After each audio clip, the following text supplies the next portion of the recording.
부활하신 날을 우리 기념하면서 부활절 감사 예배를 드리는 날입니다. 하나님의 나라에 일어나는 일들은 사람의 머리로 다 이해할 수가 없습니다. 신의 세계니까요. 사람이 육신을 갖고 살아가는 삶에 한계가 있는 거잖아요. 그러나 육신이 없는 영의 세계는 육신이 당하는 한계를 넘었습니다. 그래서 우리가 잘못하면 착각을 하게 되죠. 그래서 여러분이 오늘은 부활 신앙을 좀 회복하시길 바랍니다. 부활, 이거는 이해를 잘 하셔야 됩니다. 성경에서 말씀하는 부활이 뭔가, 죽었다가 다시 사는 거거든요. 한마디로 말하면. 그런데 이제 신앙적으로 우리가 이걸 이해를 하셔야 된다, 이 말이. 그래서 예수님이 십자가 지시고 죽으시고서 사흘 만에 다시 살아나셨습니다. 이거는 우리 신앙의 고백 중에 아주 중요한 부분이 돼요. 사도신경에도 나오지 않습니까? 죽으시고 사흘 만에 다시 살아나서 게바에게 보이시고 이렇게 고린도 전서 15장에도 나오지만은요. 그래서 부활은 뭐냐? 완전 죽으심. 완전 죽으심. 까물친 게 아닙니다. 진짜 죽은 겁니다. 그런데 사흘 만에 다시 살아나셨다. 다시 사심. 요한복음 19장 33절을 보면 예수님이 십자가 지시고 죽으신 후에 이제 아리마대 요셉이 예수님 시체를 달라고 그랬어요. 유대인들은 절기 지킬 때에는 시체를 이렇게 바깥에 두질 않고 이렇게 빨리 없앱니다. 그래서 자기가 예비해 놓으신 아무도 장사 지낸 바가 없는 돌무덤에다가 예수님의 시신을 장사 지내는 내용이 나와요. 근데 여기에는 뭐라고 표현되어 있냐면 로마 군병들이 이제 이렇게 내려가지고 강도들은 다 죽었다는 걸 죽었지만은 이게 다리를 꺾었어요. 그런데 예수님은 이미 죽은 걸 알고 다리를 꺾지 않았다고 표현되어 있어요. 그러면 예수님이 완전 죽으신 것을 로마 병정들이 확인한 거죠. 어떤 사람 예수님 까물쳤다 깨는 것처럼 얘기하는데 그건 아니에요. 완전 죽으신 겁니다. 로마 병정들이 우리 표현을 했으니까. 이게 이제 부활입니다. 완전 죽으시고 다시 살아나신 것입니다. 그 다음에 이제 더 중요한 것이 뭐가 있느냐 하면, 다시 살아나셨는데 그게 바로 새로운 체질로 살아나신 것입니다. 새로운 체질. 이 땅에 계실 때 그런 체질이 아니고 새로운 체질로 부활하신 거예요. 어떤 체질이냐? 영존하는 체질입니다. 영존하는 체질. 다시는 죽음이 없는 몸으로 부활하신 것입니다. 여러분이 이해가 잘 안 될 게 우리 육신 세상에 사는 우리가 그렇다 이 말이에요. 영존하는 체질로 부활하신 겁니다. 그래서 예수님이 영존하는 체질로 부활하셔가지고 제자들과 40일 동안 함께 있으면서 훈련시켜주고 나중에 사람들이 보는 가운데 500여 명이나 되는 신도들이 보는 가운데 승천해 가셨다고 기록되어 있어요. 500명이면 많은 숫자입니다. 500여 명이 동시에 보는 가운데 승천에 올라가셨다. 이런 부분들을 우리가 확인을 할 필요가 있습니다. 확실한 믿음을 가지려면 그런 것이죠. 그래서 이런 내용을 성경에는 어떻게 표현하고 있느냐? 누가복음 24장에 36절로 43절까지 여기에 보면은 예수님이 부활하셨는데 보질 못했어요. 그래서 제자 둘이서 우리 고향으로 내려가자 그래가지고 엠마오로 내려가고 있을 때에 부활하신 주님이 옆에 나타나가지고 같이 가면서 대화를 하는 거예요. 그 내용이 쭉 나옵니다. 그러는 가운데에 이 내용이 나와요. 예수님이 제자들이 모여 있는데 딱 나타나신 거예요. 나타나셔가지고 말씀을 하시는 겁니다. 그래서 여기 보면은 뭐라고 표현되어 있느냐, 39절 위에서 쭉 보면 좋겠지만은 39절에 보면 제자들 모여 있는데 나타나셔가지고 어찌하여 두려워하며 어찌하여 마음에 의심이 일어나느냐 하시면서 39절에 내 손과 발을 보고 나인 줄 알라. 또 나를 만져보라. 영은 살과 뼈가 없으되 나는 보는 바와 같이 나는 있느니라. 살과 뼈가 있다 이게. 그런데 사라지기도 하고 나타나기도 한다 이게. 그리고 43절, 44절, 42절, 3절 보면 이에 구운 생선 한 토막을 드리니 받으사 그 앞에서 잡수시더라. 음식도 잡수셔요. 근데 또 사라져요. 희한한 체질이죠. 이게 부활체입니다. 그래서 역사 이래 아담 이래로 부활한 체질은 예수님밖에 없습니다. 물론 죽음을 맛보지, 육체의 죽음을 맛보지 않고 그대로 들려 올라간 사람은 있어요. 에녹하고 엘리야죠. 죽음을 맛보지 않고 그냥 변화돼서 들려 올라간 사람도 있습니다. 그러나 정확하게 부활체로 나타나신 이는 예수님 한 분밖에 없습니다. 그래서 사람들은 부활에 대한, 예수님의 부활에 대한 감각이 모는 거예요. 왜? 자주 보는 내용이 아니고, 자주 보는 게 아니잖아요. 그죠? 그렇지만 성경에 뭐라고 나와 있죠? 예수님 제자들은 부활체로 나타나신 예수님을 수시로 봤다고요. 40일 동안. 그죠? 감람산에서는 40일 동안 계시면서 훈련을 시켰어요. 말씀 훈련을. 그래서 여러분도 예수님처럼 그런 체질로 부활할 겁니다. 기대하시기 바랍니다. 그런 체질로 변화가 일어날. 그래야 주님과 함께 같은 분위기에 살 수 있는 거죠. 그런 체질로. 이렇게 성경에는 증명하고 있고 역사가 또 증명을 하고 있습니다.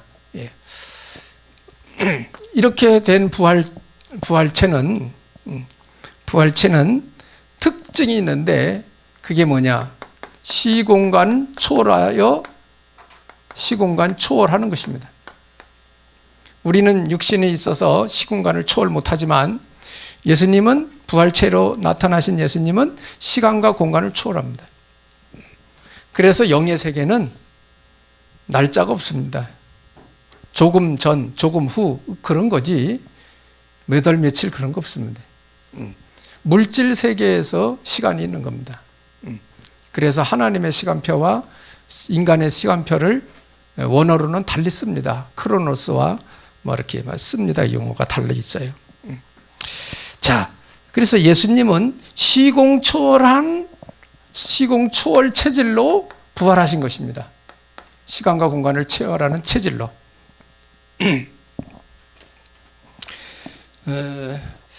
그래서 이것도 성경에 보면은 이제 나와 있죠. 누가복음 24장에 보면 31절에 보면 그 엠마오로 내려가는 두 제자가 내려가다가 이제 날이 저물고 그러니까 식사를 같이 합시다. 그래서 이제 식당에 들어가서 식사를 하는데 예수님이 식사 기도를 하십니다. 식사 기도를 끝나고 이렇게 눈을 떠서 보는 순간에 그 제자들이 예수님인 걸 알아본 거예요. 그래서 예수님 그랬는데 이제 예수님이 싹 사라져 버렸어요. 그 내용에는 31절에 나옵니다. 그래서 이 두 제자들이 길을 가면서 대화했던 거를 생각하면서 뭐라고 했냐? 참 이상하더라. 우리가 올 때 예수님과 같이 대화하는데 우리 마음이 뜨겁지 않더냐 하면서 그때서 얘기를 합니다. 주님이 풀어 설명하잖아요. 그리스도가 오셔서 십자가 지고 부활할 걸 구약 성경을 들어서 다 설명을 해줬다고요. 길 걸어가면서 이렇게 제자들한테. 그때 마음이 뜨거웠다고 예수님 보고 나서 고백을 하잖아요. 그래서 엠마오로 내려가지 않고 다시 예루살렘으로 올라가 제자들을 만나가지고 우리가 내려가는 길에 부활하신 예수님 만났다고 막 얘기를 합니다. 그러는 가운데 예수님이 또 나타나신 거예요. 거기에. 그런 내용이 쭉 누가복음에 나옵니다. 그리고 24장 51절에 보면은 여기는 많은 사람이 보는 가운데 승천에 올라가시는 내용이 나옵니다. 예수님이 승천에 올라가셨습니다. 보는 가운데. 이런 내용들을 우리가 1년에 보면서 예수님의 부활하시고 십자가 지고 부활하시고 승천하신 것까지 우리는 참고하셔야 됩니다. 저나 여러분은 아직 육신을 갖고 있기 때문에 이런 거지, 주님이 오시면 우리가 죽지 않고 있으면 호련히 변화를 받아서 우리가 휴가가 된다고 나왔어요. 들려 올라간다, 이게. 호련히 변화를 받아. 하나님 능력이죠. 그런 날이 올 것입니다. 그래서 지금 시대를 보면 주님 오실 날이 가까워 오고 있으면 분명합니다. 마태복음 24장, 25장 보면은 예수님이 이 땅에 계실 때 제자들이 예수님 마지막 때는 어떤 일이 일어나겠습니까? 했을 때 예수님이 설명해 주신 게 마태복음 24장 세상, 그 다음에 교회 안에는 어떤 일이 일어날 것이다 25장 설명을 하신 겁니다. 그 내용을 보면은 지금 그대로 일어나고 있어요. 세상에 그대로 지금 이루어지고 있거든요. 마태복음 24장 그대로 지금 이루어지고 있어요. 그래서 우리가 마지막 때가 될수록 정신을 차려서 근신하여 깨어 기도하라고 신앙을 촉구하고 있습니다. 믿음을 촉구하고 있어요. 하다가 보면은 세월 다 가고 잘못하면 기름 없는 다섯 처녀처럼 예수님 못 맞이할 수도 있습니다, 여러분. 왜? 확실한 믿음 안 갖고 있으면 그럴 수 있죠. 예수님 안 믿으면 그럴 수 있는 거예요. 교회는 댕기지만 예수는 안 믿거든요. 믿음이 뭔지도 모르고 예수님 누군지도 모르고 그러면 그거 못 받는 거예요. 진정한 나의 진실한 믿음 고백이 필요한 거거든요. 그래서 여러분이나 저가 늘 기도할 때마다 믿음 고백하잖아요. 믿습니다 하면서 기도하잖아요. 그죠? 필요한 겁니다. 그래서 여러분이 기도 안 하면 안 돼요. 여러분이 해야 될 건 말씀 듣고 은혜 받고 기도는 여러분이 해야 돼요. 그러면서 하나님 은혜를 받아야 돼요. 계속 힘을 얻어야 되고. 그래서 예수 그리스도 십자가 부활 생각하면은 가슴에 뭐가 와야 돼요. 그게 안 온다. 그럼 여러분 마음이 많이 때가 낀 거예요. 때가 낀 거예요. 저는 이번에 금요일 날 여러분 영상 올려놨으니까 봤죠. 예수님 일생에 대해서 십자가 지고 부활하는 것까지 아주 요약을 한 거를 내가 보통 2시간씩 하더라고요. 유튜브에 나온 거 보니까. 그래서 최대한 짧은 거를 요약한 거를 고르다가 그걸 골랐는데 저도 다 안 보고서 골라서 이렇게 한 건데 금요일 날 저녁에 쫙 보는데 우리가 전하는 복음 그대로 다 나왔잖아요. 그죠? 예수님 이렇게 로마 병정들한테 맞고 조롱받고 이렇게 할 때에 뱀이 이렇게 돌아다니는 거 봤죠? 그거 왜 뱀 나온 줄 알아요? 그게 사탄의 역사다 이 말이에요.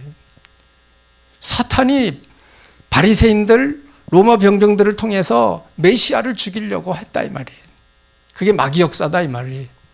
근데 예수님이 이제 십자가 지고 부활하신 후에는 뱀이 잠깐 나왔거든요. 이게 뒤집어져 가지고 나오더라고. 뱀이 뒤집어졌어.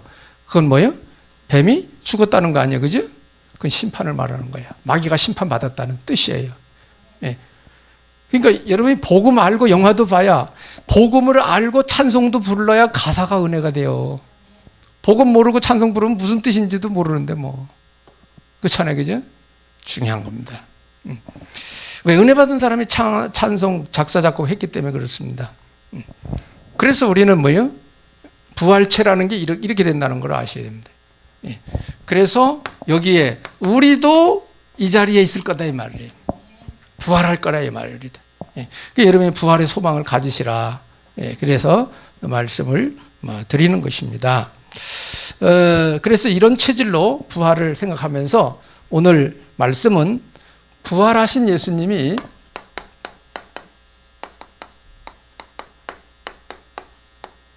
주신 말씀 여러 가지가 있겠지만은 오늘은 마태복음 28장 16절로 20절에 있는 말씀을 가지고 정리를 하겠습니다. 마태복음 28장 오늘 본문 읽었는데요. 이 말씀은 예수님이 부활하셔서 선포한 말씀이에요. 부활 메시지입니다. 여기에 보면은 주님이 부활 메시지를 주셨는데 부활 메시지 특히 18절 여기 보면은 예수님이 이렇게 말씀하셨어요. 하늘과 땅의 모든 권세를 내게 주셨으니 이렇게 표현을 했단 말이에요. 물론 16절에 보면 갈릴리에서 가서 예수께서 지시하신 산에 이르렀는데 예수님을 보고도 경배하고 그렇지만 아직도 의심하는 사람들이 있었다 그랬어요. 예수님 부활했는데도 의심하고 있는 거예요. 아직도. 그런 사람도 있습니다. 지금도 교회 다니지만 예수님에 대해서 의심하는 사람 있을 수 있죠. 교회 다니면서도 의심할 수 있죠. 이해가 안 되니까. 은혜를 못 받으면 한두 가지가 의심되는 게 아니에요. 성경에. 영적인 세계를 말하는 거기 때문에. 그렇죠. 그래서 여러분이 은혜 받으셔야 그렇겠구나 이해가 되는 거예요. 그래서 예수님이 하신 말씀이 하늘과 땅의 모든 권세를 내게 주셨다는 거예요. 하늘의 권세, 그 다음에 땅의 권세. 이거를 예수님 하신 말씀이 하나님 아버지께서 내게 하늘의 권세, 땅의 권세, 모든 권세를 내게 주셨다. 이게 엄청난 거거든요. 이거 표현을 그래야 했었습니다.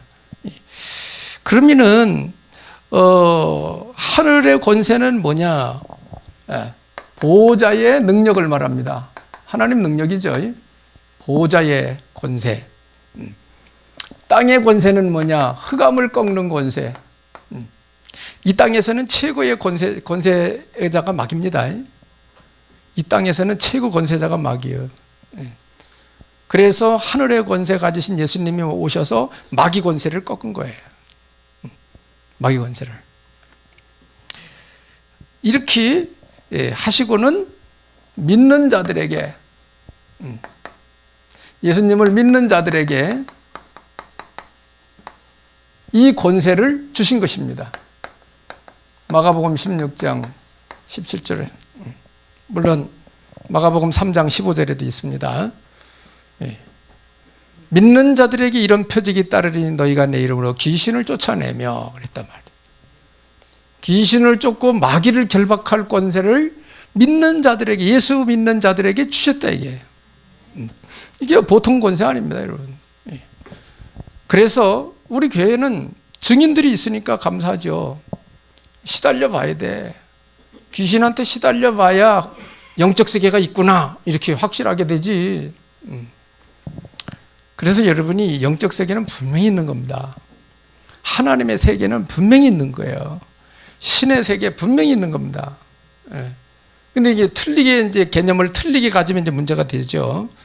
그래서 영적 세계를 여러분이 성경적으로 바르게 알도록 하기 위해서 제가 자꾸 이런 어려운 얘기를 좀 하는 겁니다. 이거 모르면 여러분 세상 쳐다보고 다 흔들려요. 왜? 영적 세계 모르니까 현실 보는 대로 간다 이 말이에요. 내 생각대로 간다 이게. 영적 세계 분명히 한 사람들은 안 흔들려요. 그래서 처음 신앙 엄청 중요합니다. 첫 신앙 어떻게 들어가느냐, 그거 엄청 중요해요. 틀리게 들어간 사람 그거 빼내고 다시 정립하려면 시간 많이 걸리고 잘 안 돼요.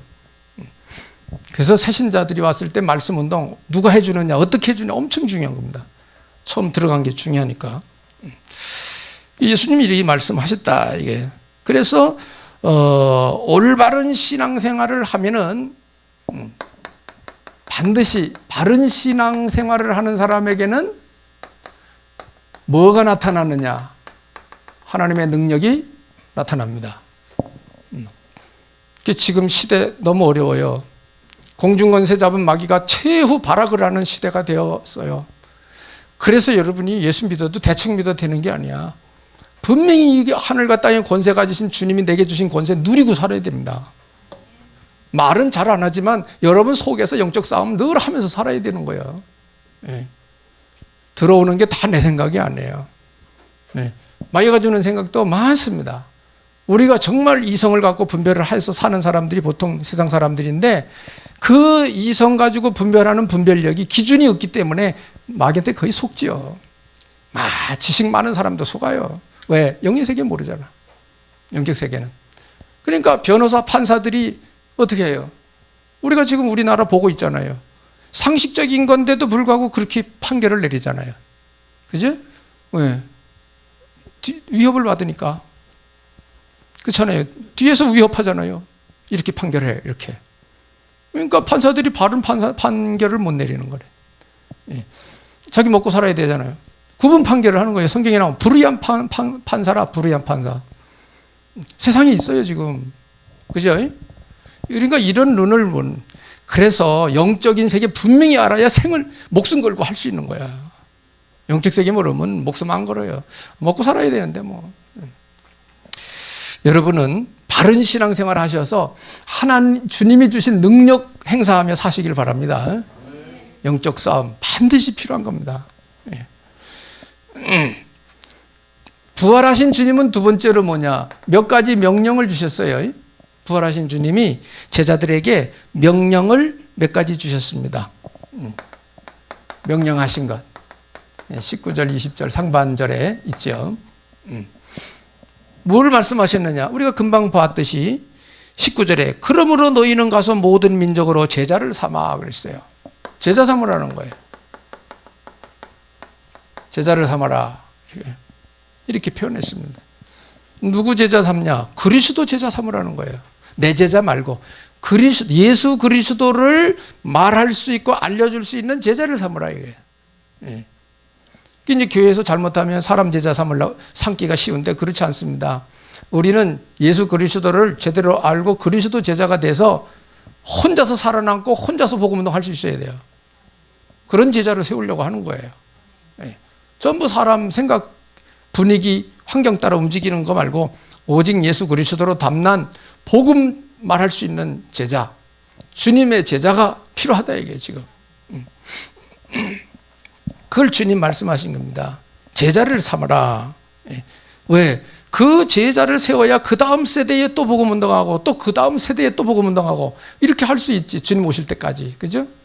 내가 전하고 복음 전하는 사람이 나밖에 없어. 그럼 내가 죽어버리면 어떻게 돼요? 복음 끝나버리면 세상 재앙 와요. 세상 재앙. 성경에 복음이 끊어지는 그때에 그 시대에 재앙 왔어요. 재앙. 1차 대전, 2차 대전 그게 그냥 생긴 게 아닙니다. 복음이 끊어진 그 시대에 세계대전이 일어났습니다. 그럼 3차 대전이 일어날 가능성이 있거든요. 지금 막 이렇게 세력을 구축하잖아요. 이렇게 나라별로. 그죠? 끼리끼리 모인단 말이에요. 지금. 그럼 너도 나도 원자폭탄 터쳐보면 지구 날아가는 거예요.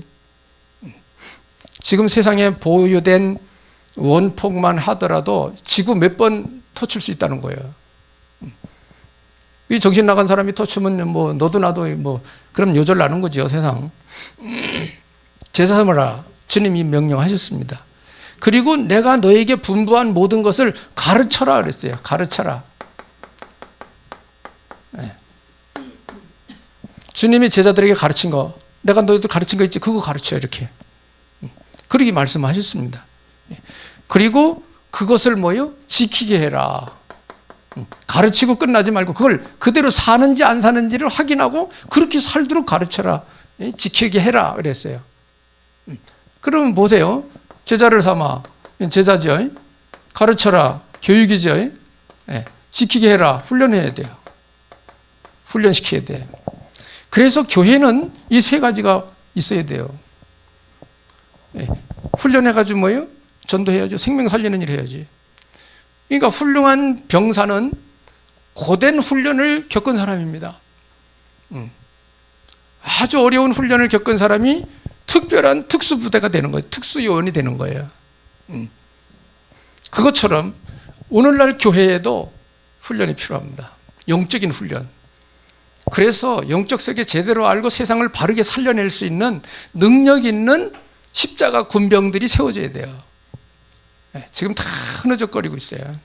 아무것도 아닌 것 같고 싸우고 교회에서 뭐 자꾸 말하고 그래요. 그러면 안 돼요. 정말 갈 길을 모르고 안 가는 거예요. 이거 안 돼가지고.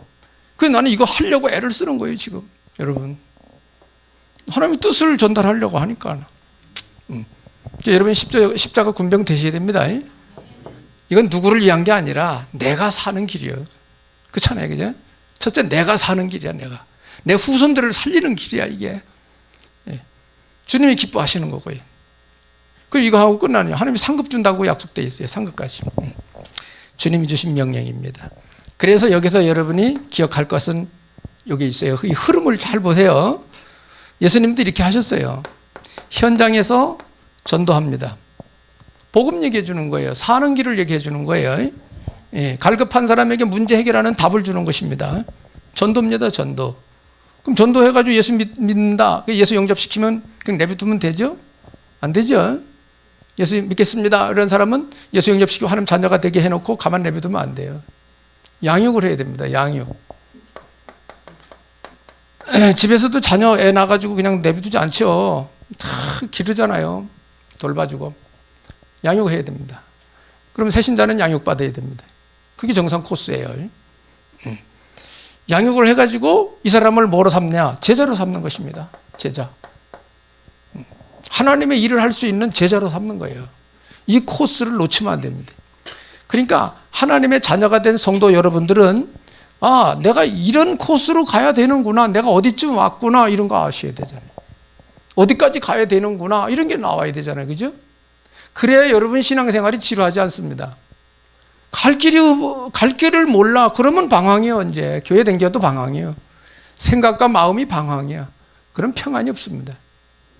갈 길을 알고 가는데 좀 힘이 들어. 그래도 확실하게 갈 길을 아는 사람은 가는 길이 힘들어도 마음은 평안이 와요. 할렐루야. 이거 맛을 봐야 돼요, 여러분. 육신이 고달픈 거, 마음의 평안 오면 다 넘어설 수 있어요. 죽인다 그래도 한 사람 있잖아요. 성경에 목숨 건 사람들. 평안이 그걸 이기는 거야. 평안이. 일이 되시길 축복합니다. 부활의 주님을 깊이 생각하셔요. 부활하신 주님. 그래서 이렇게 하는 것이 누구냐? 이것이 하나님의 뜻이고 하나님의 주님의 명령입니다. 이게 이렇게 하라는 거예요. 제자들한테. 우리는 이 코스로 지금 가고 있는 거예요.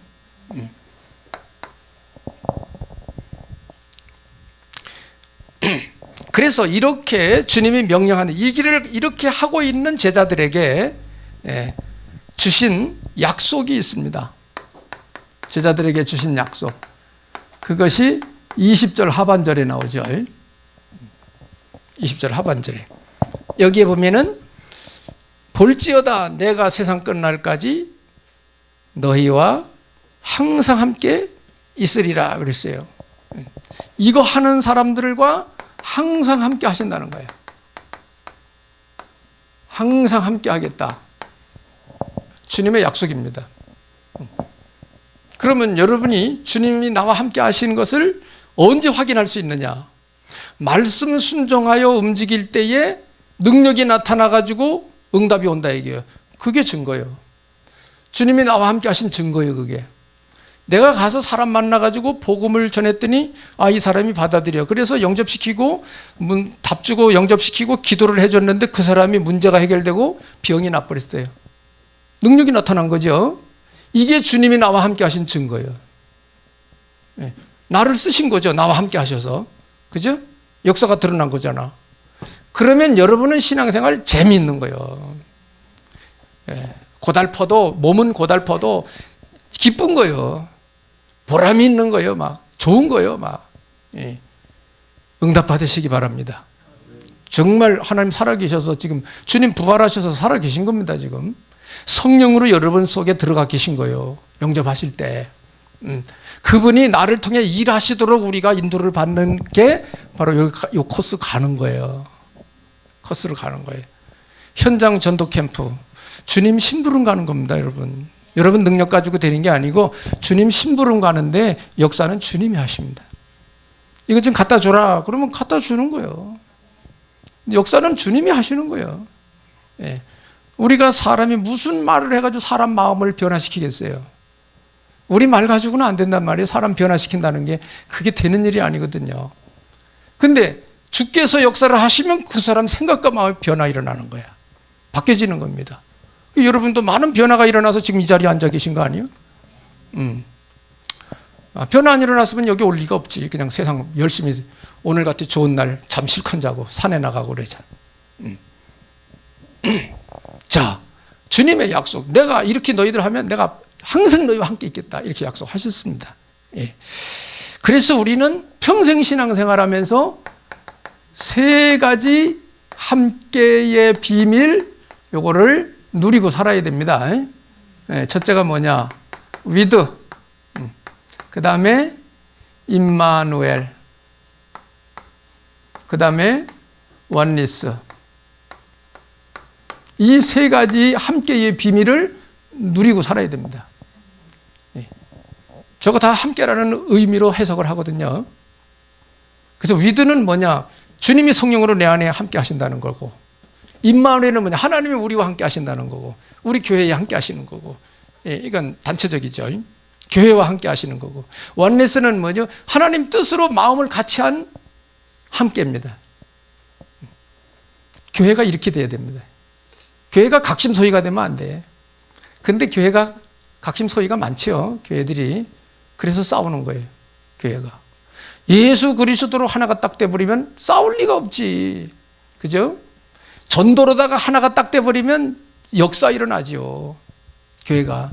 초대교회가 어떻게 했죠? 이렇게 한 거예요. 초대교회가. 마가다락방 교회가 이렇게 한 거예요.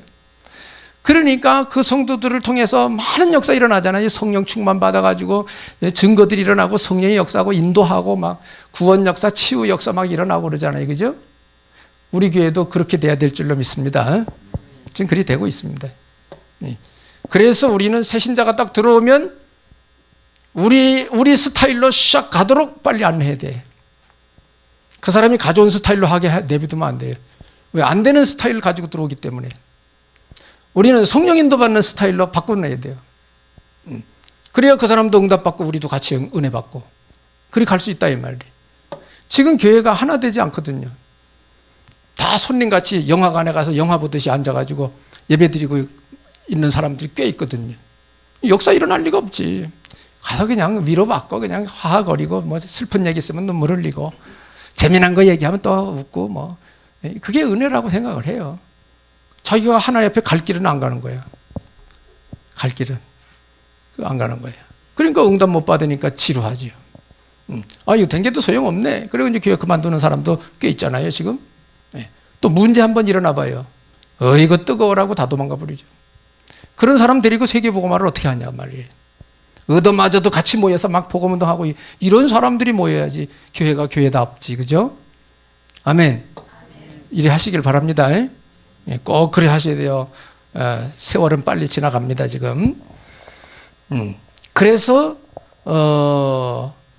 이렇게 갈 때에 주께서 우리를 통해 역사를 하시면 세상을 살리게 되는 것입니다.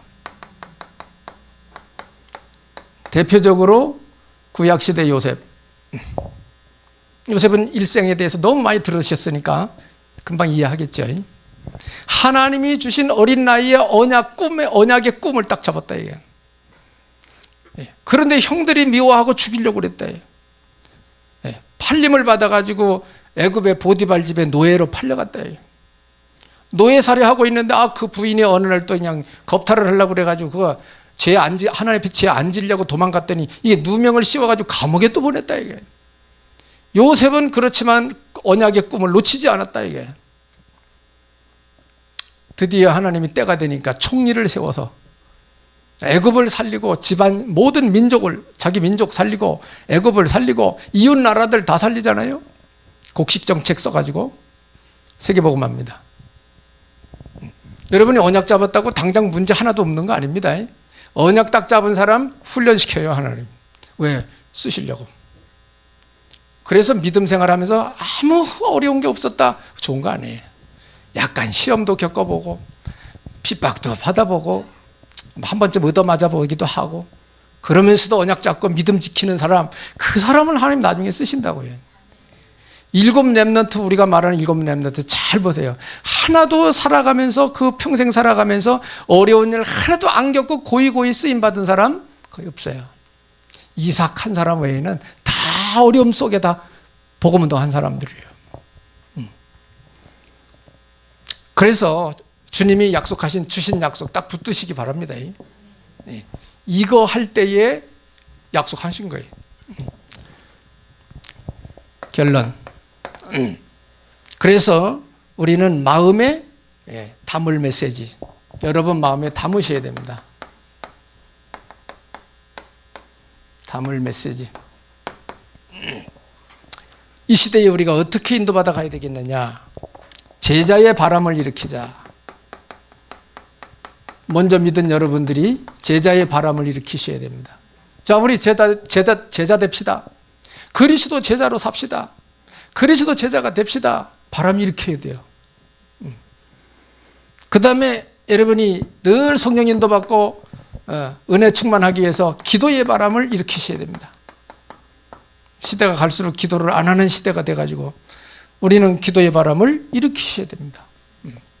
그리고 하나 더, 여러분은 우리 힘으로 안 되기 때문에 주님이 말씀하신 대로 성령의 능력을 받아야 됩니다. 성령의 바람을 일으키셔야 됩니다. 부활하신 주님은 지금 성령으로 우리와 함께 하시는 것입니다. 그래서 예수님의 이름을 불러가며 기도할 때 성령이 임하시는 거고 성령이 충만해지는 거고 이렇게 되는 것입니다. 그래서 이런 흐름을 여러분이 꼭 기억하세요. 예.